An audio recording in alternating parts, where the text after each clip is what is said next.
Good morning. Ito ang bunga ng kamatis. Pero, kailangan namin i-give up kasi nga, kukunti lang ang nabuhay. Ayan, ganito ang nangyari. Namatay. Sayang, may ilang punong may mga bunga. Pero mawawala na rin sila kasi nga, tataniman namin to ngayon ng singkamas. Ayan, oh.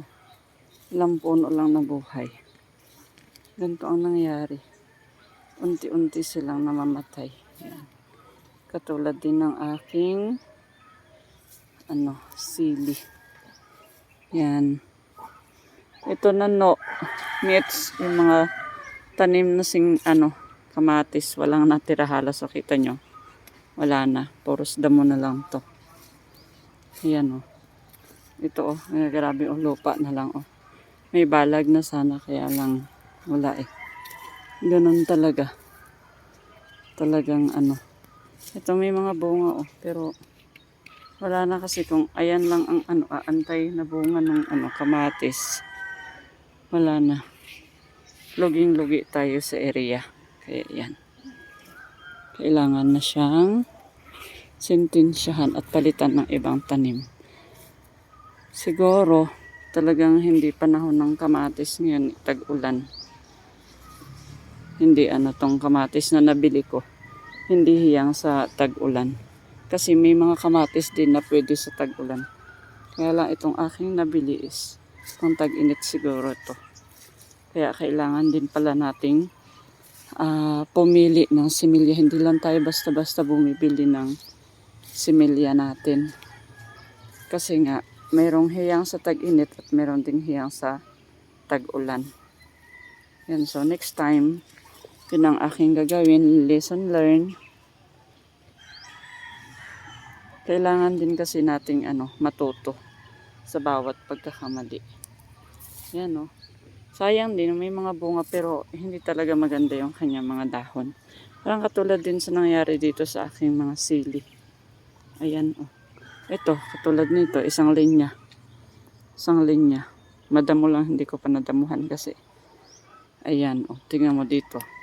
Ito sili, dapat to sili din dito. Sili.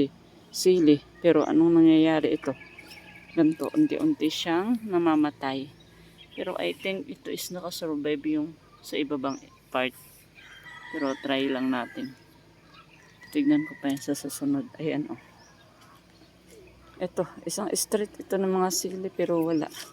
Kaya magkatabi itong sili at kamatis. So siguro kung may bakterya man dito, nagkahawaan. Kaya parehas sila ng nangyari. Kasi nga, dikit na dikit. Kita nyo, ayan dikit na dikit sila. So yan. Pero yung tanim naman doon sa area na yun, yung balag, yung sitaw, okay naman siya. Yan ipapakita ko sa inyo. So yan yung sitaw na yan. Bagong tanim yan. Okay naman siya. Wala naman so far. Wala namang nangyaring pagpatay ng mga tumubo. Ayan. At saka itong dito po, sa part na to, ang katabi naman nitong sili, papakita ko din is itong mani. So itong mani, okay naman po siya. Wala naman siyang naging problema. So siguro lang itong mani is ma-resistant siya. Kaya yan, okay siya. Wala naman siyang naging problema. Yan. Itong mga mani po yan. Yan.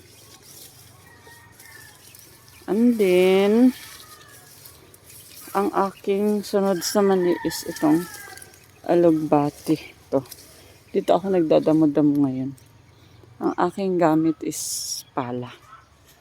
Ayan. Kahapon, dahil nag-harvest ako ng talong. So ito pa lang, small part pa lang ang aking nadadamuhan. Ayan, nakita niyo yung mga nalanta na yan, ang madamo. Yan pa lang ang aking nadadamuhan. Yan. And then, Ito, ipapasilip ko na sa inyo ang ating talong. Yan, ngayon. Dahil nag-order ang aking hipag, so magha-harvest ako ng 10 kilos, din 5 kilos sa pinsan ko. Ayan. Ha-harvest tayo ngayon ng talong. Pipiliin ko na naman ulit yung mga malaki. Ayan. Itong ating maliit na taniman. Tapos yun, nakita nyo yun. Isusum ko na lang. Yun ay ang okra yung pinakadulo. Ayan. Nasa tabi ng tubuhan. Siya masyado kasi malayo. Yan, isinum ko lang.